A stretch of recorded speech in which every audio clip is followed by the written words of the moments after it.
Hello, everybody, and welcome to the Golf Chat Show Live. As I always say, guys, most importantly, I hope you're staying safe. And also, we are joined by another special guest, as you can see on the screen, Alistair Davies, leading golf coach, produces content on YouTube and Instagram. Welcome to the show, Alistair. Thank you. Great to be here. Looking forward to it. How are you keeping? I'm going a bit stir crazy. I don't like being indoors. Probably like a lot of people. Probably like yourself, because we work outdoors all the time. It's even more hard for us, I think, mentally, just to keep active, and being stuck in all the time is difficult. I've got a 3-year-old, which keeps me entertained, but also drives me crazy as well. So if I could get stuck into some box sets or some work, I would probably keep myself entertained that way. But instead of running around after him, picking up stuff and then trying to do some work after. Well, I saw you actually have made your own homemade golf net. So at least you've got a little bit of something to hit into now. Yeah, every time I try and hit a ball when he's awake, he comes and tries to grab the club up and he says, "I can do that, Daddy." And he can't, but he, I love the fact he wants to have a go. But yeah. I need some clubs his length. I haven't got any here, apart from plastic ones, which are rubbish. Yeah. Oh, that would have been absolutely prime time to teach him some golf if you obviously got some proper ones for him. Yeah, listening skills first. Okay, so usually on a Friday, on Masters Friday, we'll be sitting in front of the TV now, looking about where the cut's going to be, who's going to make it, who's going to not, where would it be? I want you to talk me through your most favourite Masters moment of all time. It's pretty easy for me because I hadn't been playing golf that long when Woosnam won it. Mm-hmm. And I'm Welsh, and Woosnam was my favourite golfer as a youngster. He was my role model in terms of golf players, and I wanted to be like him. He was world number one, I think probably just after the Masters or even just before, around that time, flitting in and out. So when he held that winning putt down on that knee and stuff, I was staying up late on a school night, on the Sunday night before going to school on the Monday, really excited, really pumped for him. And obviously it was around the time of all the Europeans doing well. Faldo had won a couple, Sandy Lyle had won one. So it was a big European resurgence in the Masters, if you like, and Woosnam for me topped it up because he was obviously Welsh and my hero at the time. So it's pretty easy for me. Okay, so just talk people through, what was it? Did he win outright, or was it coming from behind? What was it like down the stretch for him? I can't remember exactly. It's a long time ago. he held a putt on the last to win. Yeah. It was about 8 foot. It might have been 10 foot, something like that. And he held it, and it went in, and that was to win, so it was outright. I can't remember if he had 2 putts to win or if that was essential. It might have been that was to win, if not a playoff. Yeah. I have to ask the guy. I remember he was wearing like tartany trousers. I remember he had a Maxwell Tadmore putter because I had one as well. But I can't remember the score or how much he won by. Whereas some of the other ones, I kind of like Fowler's. I remember the playoff. I remember Sandy Lyle's bunker shot with the 7-iron. Yeah. Vividly. That was my first kind of proper Masters tournament I watched, Sandy Lyle one. So that would definitely be up there. So if it wasn't Woosnam being my hero, it would have been Sandy Lyle. Yeah. Have you ever been to the Masters? Never. I wanted to go a few years ago and tried to go, or looked to go, haven't. And it's something I'm definitely going to try and do. Yeah, same. Hopefully in the next 3 to 4 years, hopefully do a golf school out there. Maybe we should look to do one together. But that'd be the plan, to head out there, do a golf school for a few days, take this golf school people to the Masters, enjoy the event, and then have a few more days golf school, and then head back to the UK. So whether the people from the States or whether they're from the UK coming with us for a trip, I really don't mind. But I'd like to go out there and experience it once. It's definitely on my list, my bucket list. Guys, if you want us to do a trip, just comment down below. Let's see how many people become interested. Speaking of the Masters in the future, it's prospected to be in November. Do you think it'll go ahead? Like that's going on the premise that we start golf in August on the PGA Tour. Can you actually see it going ahead in November? I think it might in November. I think other events might be cancelled before then. I think there's a chance November will still go, and they might still try and make that happen. If more of the majors cancel, they might well just scrub the whole year in terms of majors and just put some normal events on and lose the kind of race to Dubai and the playoffs and that kind of stuff. But who knows? I would like it to go ahead. It'd be weird watching it in November, for sure. Yeah. But the more of the golf season we can get done, then I think it it's going to be easier for next year. You're going to have some history still created for next year. Yeah. I feel sorry for the guys that are out there probably in their prime thinking it's one of their opportunities to win the Masters this year or win the Open. Obviously the Open's gone. So it's a shame for them. Same as footballers, if they're in their prime and they were about to get in the England team, it's the same thing for them. If it's your prime and you're playing well and you've done your prep and you were all ready to go, and then obviously it's taken out of your hands, it's a shame. But obviously safety comes first, public come first, and obviously their own personal safety and family comes first. Obviously, totally understand that. It's just obviously massive shame. This is the one golf tournament I look forward to watching, the Masters.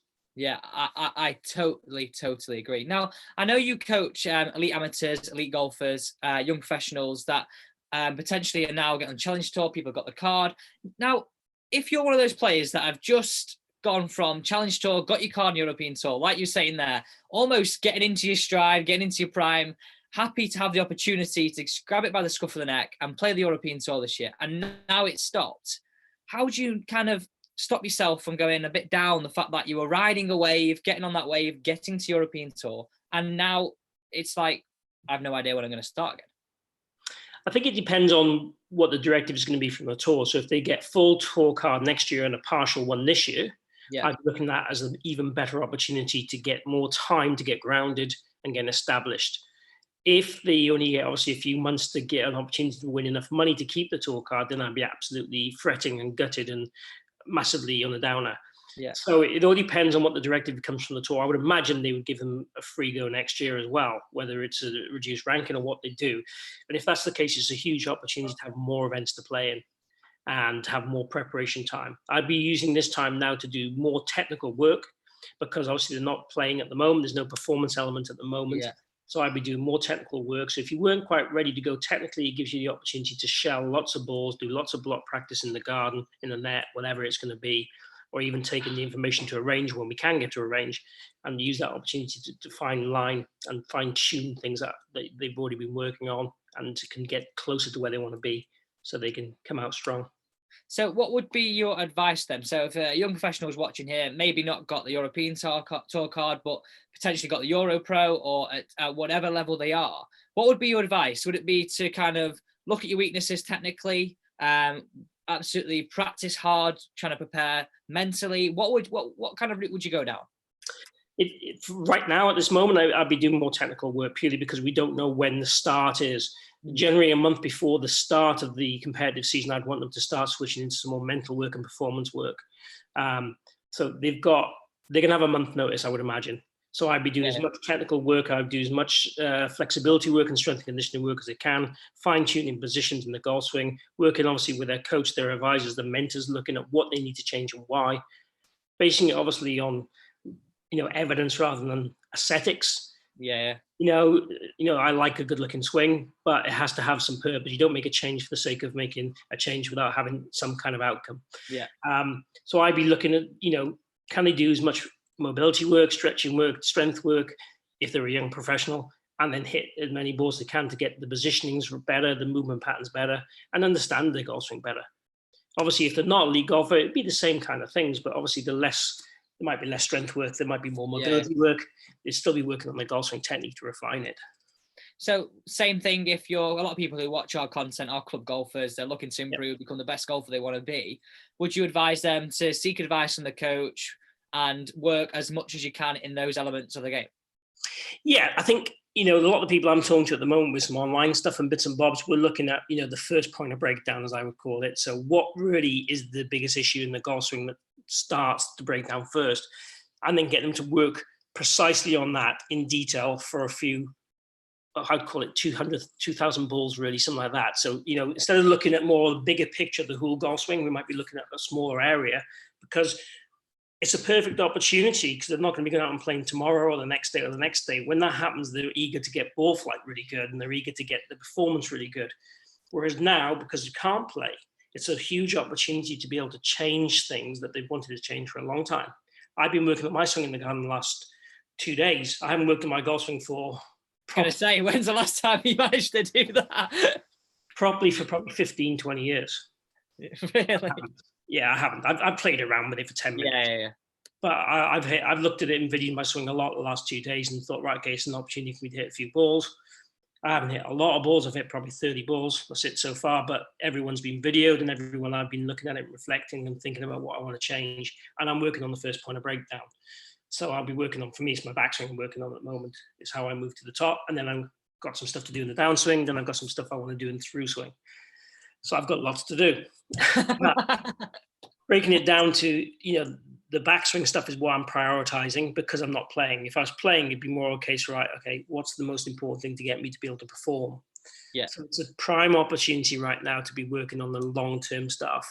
And then when we get a date where we can play, to switch that a little bit more into the kind of, okay, the effect side of things, I call it, so the impact side of things, the things are going to change ball flight and change our performance on the course to make a score better, because that's what we want to do at the end of the day. Sure, exactly. Now, I know you sort of touched on it there, but a question came up on Instagram. What's your coaching philosophy? If you had to kind of put it in a nutshell, what is your philosophy? I kind of use the mantra of kind of measure, reflect, take action, achieve. And what I try and do with any player is basically look at what their goals are, measure where they are. So what's their ball flight? What do they want their ball flight to be? Then, what do we need to make that happen? Is it possible around their ability and their physical attributes? And then we work on something that's on that pathway to make that happen. So it's kind of very evidence-based. So it's kind of, okay, what is there? Are they moving the ball too much right to left, too much left to right? Are they mishitting it too much? Do they want more distance? Is there things we can do to increase the distance if that's the case? And then we try and work on something around those areas that would also match into kind of my model of movement. And I ideally want clean movement, as I would call it. So I want just a nice on-plane swing, if you want to call it that. And I want a nice, good biomechanics movement of the body so it's injury-free. And then you're working in what people can do. So you're working on matching up things. So if they're slightly too upright in the backswing, do they shallow it enough on the way down to make it a match? And if so, okay, that's not a problem. It might not be my ideal golf swing, but is it repeatable? Does it work? Is it consistent? Does it not cause any issues? Then okay, we can go with that. So how does that look? Imagine you've got a person who's coming down for a lesson straight away, the first lesson they've ever had with you. I think a lot of people, when they go for lessons, just in general, and this is kind of my outtake on it, the people go almost to fix a problem rather than maintain what they've got and improve. So if you had a client just come down first time, how would that look for you? How would a lesson look? The first thing is the important thing is the kind of debriefing, finding out the interview, whatever you want to call it, the relationship at the start, finding out what their goal is for that particular session initially. So the first thing is always what they want to achieve. They might come in and say, I want to stop hitting the ball left. I want to stop hitting the ball right. I want to hit it further. Then I want to see them move. And then from seeing them move, I want to understand then why they hit the shots they particularly do. And then what I can do to change the shot pattern if it's what they're trying to change. If they come in with I just want to be more consistent, or just have a look at me, what do you think? It's more difficult to give them a precise answer to make sure they go away happy. I know I will give them a lesson I want to give them, and I'll make them move more like I want to, but that might not suit what they actually want.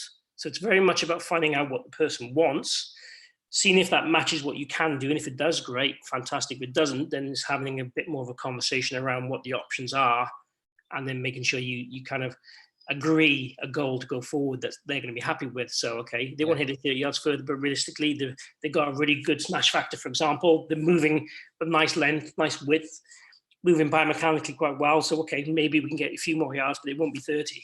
Yeah. So it's renegotiating from then, if that's the case. It's always looking at the point of view. Honest thing, isn't it? As a coach, when a lot of people want to come for distance, stop, whatever, and sometimes, like especially distance, I find it hard when potentially you've got somebody who's a little bit older and they're losing distance just purely because of, say, age, and I find it hard as a coach to go, well, actually, technically, you look like, and numbers wise, you look like you're in a good place, but I don't know if we can actually measure expectations there to get what you want to get. And I think as a coach, that's the hardest thing to do sometimes. Yeah, I think you've got to be honest, but you've got to try and do it in the best possible way. So you've got to sort of say at the moment, for your age, whatever it would be, that your speed's actually very good. And if you can give them some numbers to back that up. So, if you looked at senior tour average, for example, it would be probably 85 mile an hour for a 7-9. Okay. And if they're 80 mile an hour and they're 65, that's pretty damn good. Yeah. And then if their launch angle is good and their efficiency is good and the ball flight, a tiny draw, then you're going to struggle to get it much better unless they're mishitting it. Yeah.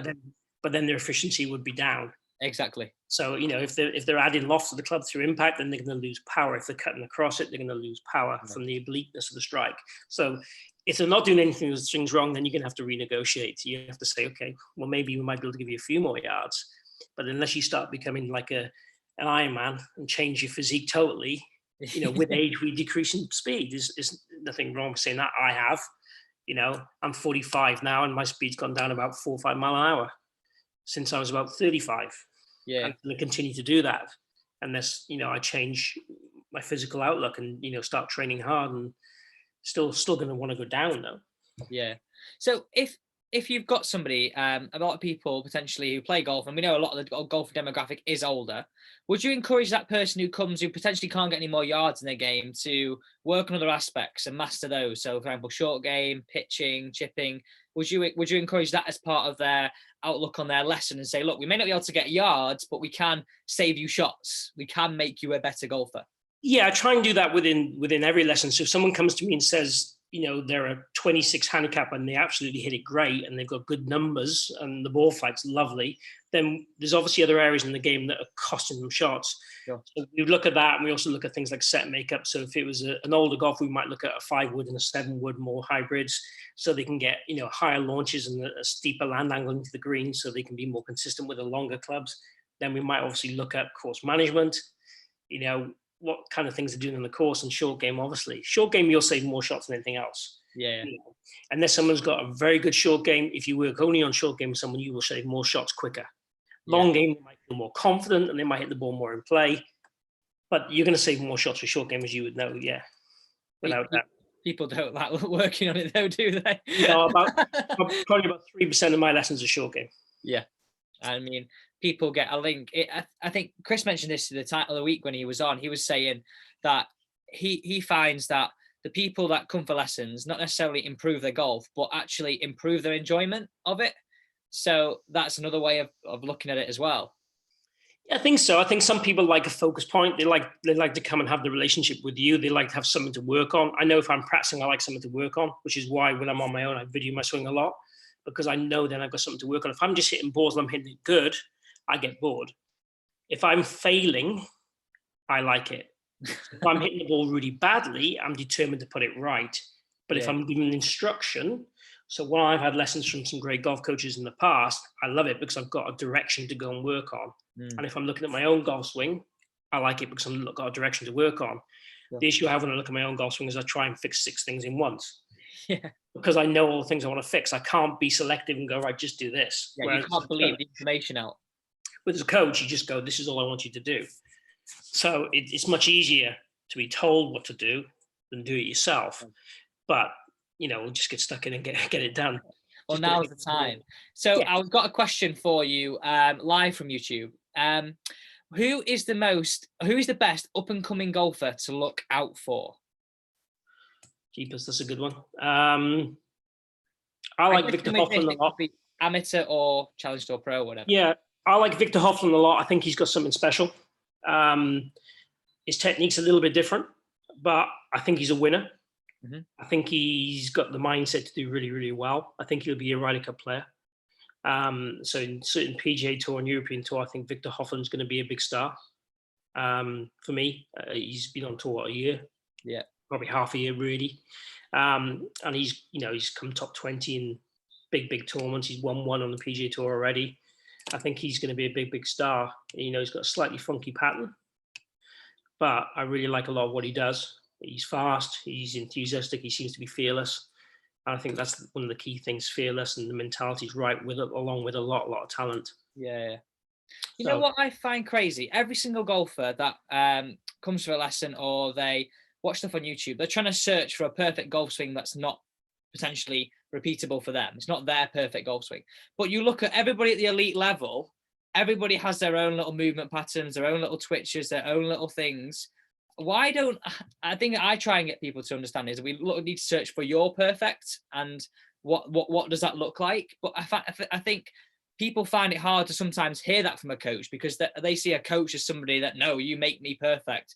Adam Scott is the one that I get a lot. Make me swing it like Adam Scott. Like, what's your view on that? Because I always think the best players in the world right now, and we see more and more of it over the last 10 years, in my opinion, that they have their own funky movements, and he's one of them, like you say. Yeah, I think it's a case you have to understand your own golf swing. You have to own your own golf swing. You can work towards perfection. Yeah.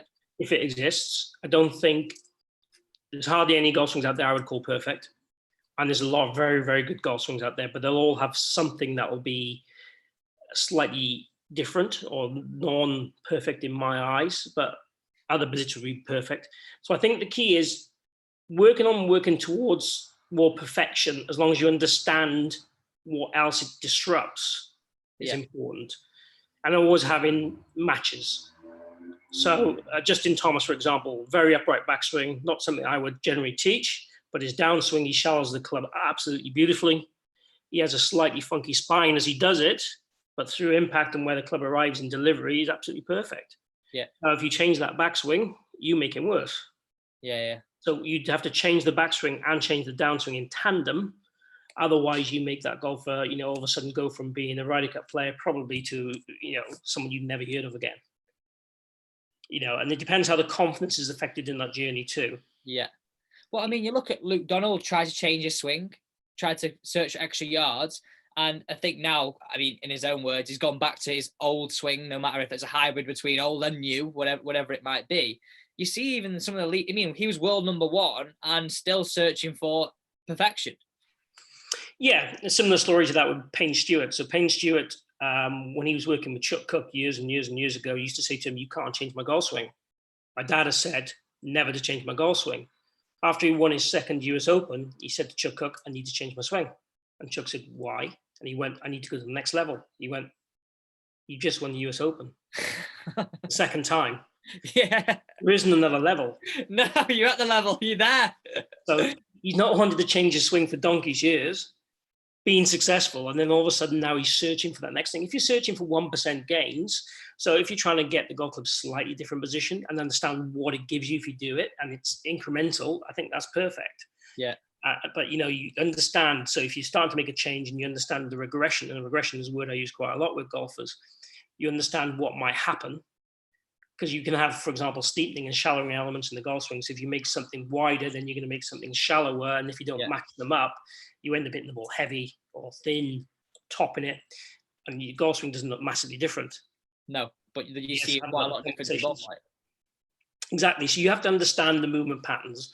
And that's what coach should be doing with the players, whether it's a 20 handicapper or a +4 handicapper. They should be saying to them, "Look, we're going to make you a little bit flatter, but on the downswing, we need to make sure we don't go flatter again. Yeah. Otherwise, you're going to be too much from the inside then, whatever the terminology is, whatever we're working on." So they need to understand their pathway to understand, okay, with this move, if you start hitting the ball to the right, you need to work this next movement into it to compensate. So I think as long as they understand that, the players, and it's slowly, incrementally working towards a change. Yeah. But they have to buy into it. I totally agree. That buying into it is a massive, massive thing. I think also for a club golfer, it's having the time and having the outlook and saying, right, okay, because I'm not a pro and I'm not hitting balls every single day, it's not my job. Like, this may take a year, 2 years, however, depends how many balls you can hit. Yeah, I think it's a number of reps really, or it's the conscious mind, isn't it? Yeah. So if it's something you can do consciously straight away, so if you can take the club more outside in the backswing consciously, and that's your only swing thought, you will probably make a change straight away. Yeah. If not, it's going to be a lot of reps. It's 10,000, I think, is the research is without hitting any normal shots to make something unconscious change. So not many people do that. So most people think the swing changes from hole 12 to hole 13, but it doesn't. The timing might be slightly different, but the positionings won't be. So the key is really consciously you can make changes quick. Otherwise, you're going to be making small gains continually is the idea.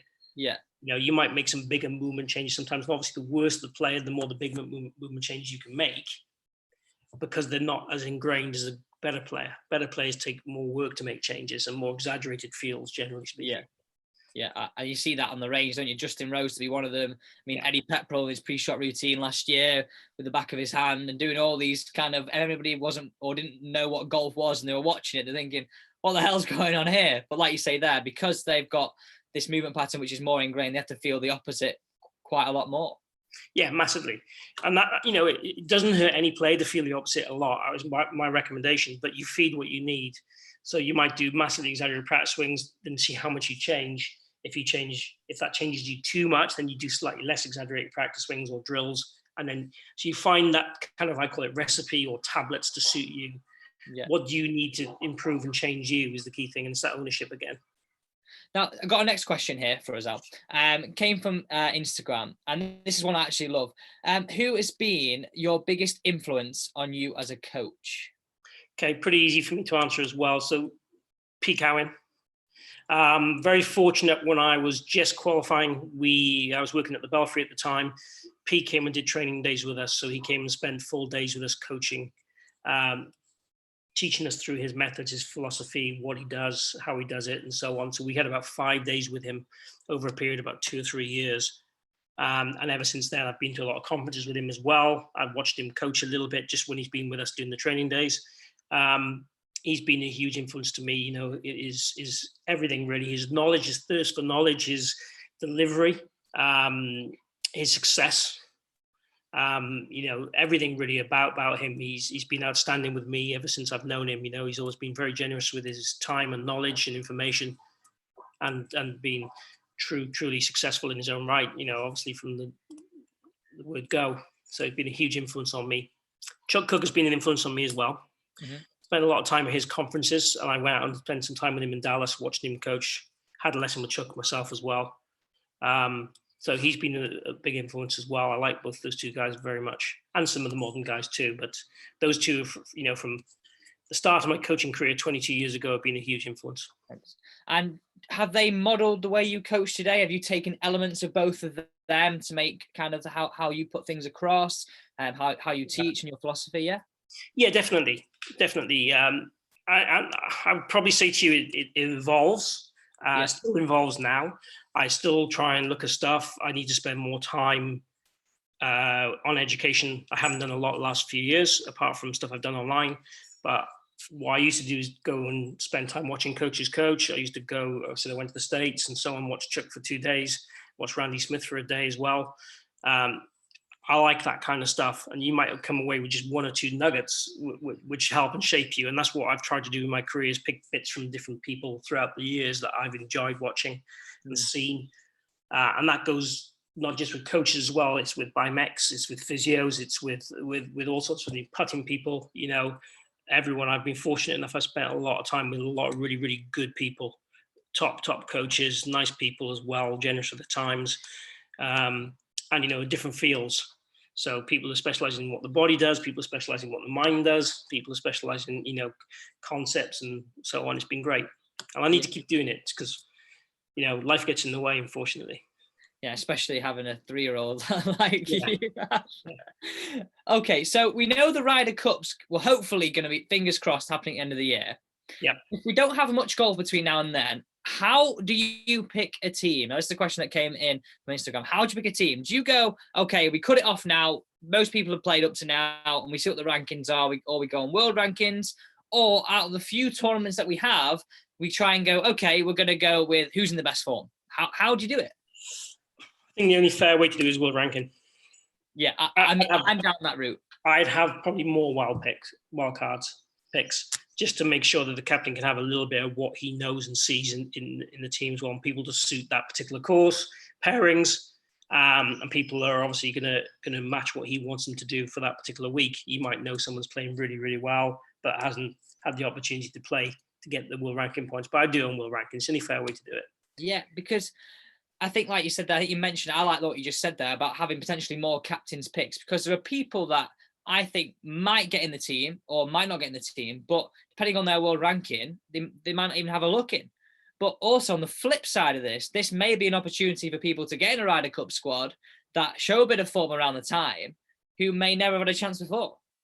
Yeah, if you were the captain, if someone was playing great for 4 or 5 weeks prior to the event, really hot form, and you thought they could handle the pressure and the situation, then you're definitely going to have to look at them, aren't you?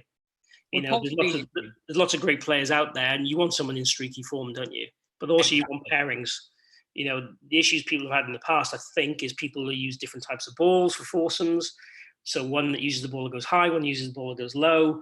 And if they're paired on personality rather than the balls they use, that causes issues because some of them can't flight it with the right ball. This is the feedback I've had from like people like Pete Cowan in the past. So it's important they pick partners that can get on, but also the ball situation for foursomes they can match. Yes. So, there's more than just who's the best 12 players. It's got to be that environment and stuff as well, isn't it? If you can make it work with the best 12 players, then great. But there probably normally is always one, isn't there? You think, okay, 13th best player in the world might not be in there, but the 17th is, and so on, because of how it fits the scenario and situations, experience. Well, Poulter's a great example of that, isn't he? Poulter's like number one example. Yeah, he's been fantastic for the Ryder Cup. It brings the best out of his golf for sure. How much longer that continues for, who knows? He's still in good form. Yeah. So I would imagine he'd be right for this year.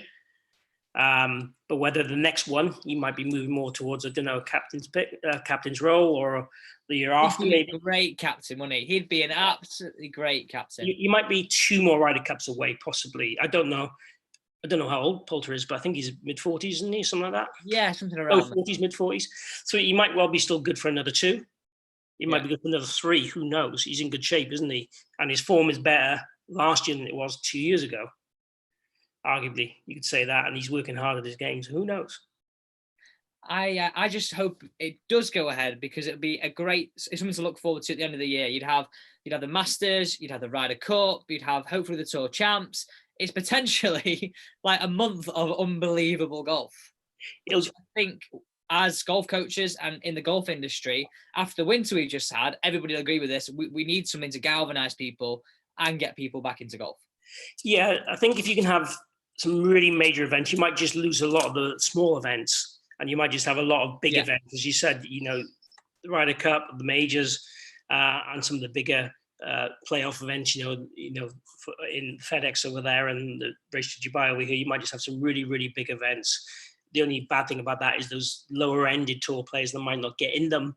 Yeah. So again, their opportunities will be less. But as long as they get, as I said to you at the start today, a free go next year, then they'll get some experience. I think that's the only. Well, if that is the only option, to play the bigger events and just kind of sacrifice the smaller ones, you've got to give those guys an opportunity. It's just unfair. And the guys on the Challenge Tour then won't get the opportunity to move up. Yeah. But they've only played a few events anyway, haven't they? So yeah, I think they only played the ones in South Africa at the start of the year, which were co-sanctioned with Sunshine Tour and maybe Asian Tour as well potentially. But they've not even got into the meat of their season. I spoke to Tom Murray the other week, and he was looking at playing a lot of local events just to get himself warmed up, ready for Challenge Tour. And now he can't do that because obviously they've been cancelled, and then no one knows when Challenge Tour is going to start, and even if it will start this year.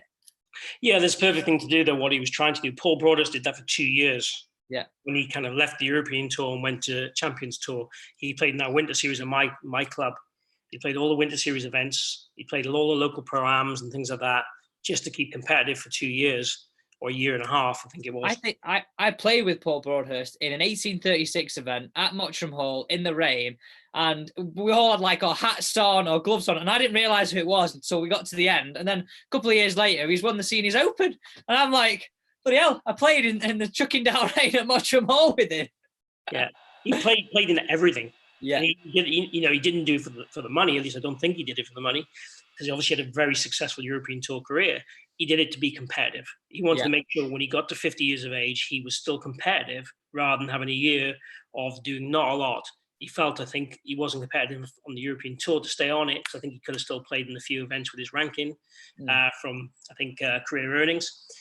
But I think he played a few bits and bobs, and he played a few bits and bobs where he could, and he just kept himself competitive. And that's the ideal thing to do. You play your way into form. Yeah, sure. So playing, if you play 3 or 4 days in a row, you play better. Yeah. You will get playing better and scoring better, particularly more importantly, every single day. You might go up and down a little bit, but you will eventually, after so many days, you will start to play better. Okay, our final question, and this is one that I'm going to admit, I want to know this one. Your favorite training aid of all time? What's your go-to one? I know I've shadowed you. I've shadowed you. I've been lucky enough. You've been good enough to give me your time, and I've shadowed you and watched you coach a few times. And you've made your own. Like, I'm going to mention the Payne one, which I think is a cracking one. But what's been your most favorite training aid of all time? I think it's difficult to say all the time because it changes. Okay. You know what I mean? At the moment, I use the swing play mate a lot from Tour Striker. Martin Chuck is a friend of mine. I love most of his products. I use the Sammy quite a lot, the string one. I use that a lot for wrist stuff and through impact. So a lot of that is about changing, obviously, the impact pretty quickly. I use the hand educator of his to change, obviously, wrist actions at the top of the swing a lot to get the shallowing element. And I use the plane mate a lot. And I also use the smart ball a lot, you know, and I use other things like I use hat motion a lot. So I use lots of different ones. It's just about, again, the appropriateness for them really for the player. You know, the plane on the shaft, as you mentioned earlier, is just a pure visual. That's really good for people. I need to get them to close or open the face more. Yeah. It actually changes people's paths as well by getting them to try and change the face. So that's just a pure visual. Again, I try and match the teaching aid if I'm using one to the player's learning style. So is it going to give them a feel or is it visual? Well, how's it going to do? But you can't beat an alignment rod, really, can you? No, I mean, the most simple training aid of all time. I use them all in all sorts of situations. Yeah. But like you said there, I think it's trying to find the one for the player. And you experiment in a lesson. Would you try maybe 2, 3, 4 different ways until it's like, bingo, the player's got that? Yeah, 100%. Yeah, I'd start off with what I think is going to work first. And if it's working a bit, but I think it could be better, I'll try something else. And if that's better, then I'll just say to them, look, this is the one that's really going to make the biggest difference for you. And quite often you try and give them things they can use themselves. Because if you pull out an expensive training aid that they can't use on their own, the benefit is only when they're with you. So if they're seeing you a lot, then that's absolutely fine. If they're not seeing you a lot, you got to think about, are they going to buy it? Are they not going to buy it? Is it going to make a huge difference to them? So that's why the alignment rods are really good. You know, boxes work great. The changing swing paths, sticking them on the ground, you know, a serial box, whatever you want to use. So things like that are great. And I'm kind of being that way this week or next few weeks at home because I haven't got my teeth made to me. I've got my old golf clubs I'm using. I haven't got any wood. So all my stuff, because I was in isolation before the government isolation because of my son had the symptoms, I haven't got any of my gear. I have my camera gear, thank God. But I haven't got... Do you have your TrackMan? I've got my TrackMan, yeah. So at least you've got that, like say, working on your own swing or putting stuff up on YouTube. At least you've got that kind of element of it. Yeah, I'm using clubs from 3 years older, but they're fine. They're fine. They still work. So when's your next upload? Let's everybody know when's your next upload.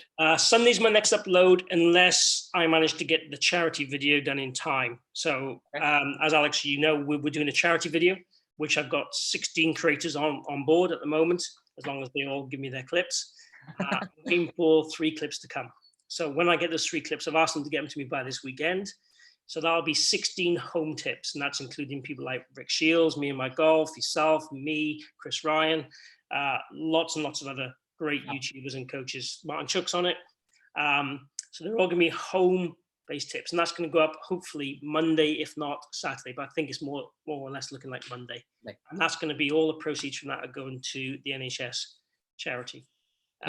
Great cause that. And people just find that on YouTube? Is that how they find that one? Yeah, that'll be on YouTube. But I am going to plaster it all over social media. I'll be tagging you in it, obviously left, right, and center. So we're going to try and get it out there to as many people as we can. I'm going to put it all over my stuff. Obviously, hopefully you'll see yourself tagged in it, and the people follow you, they'll see you tagged in it. Obviously, your clip's in there as well. So they'll be able to see you doing your home-based drill in there. All I'm going to say is it took me a few attempts to actually hit it. My chipping is not the sharpest, that's all I'm saying.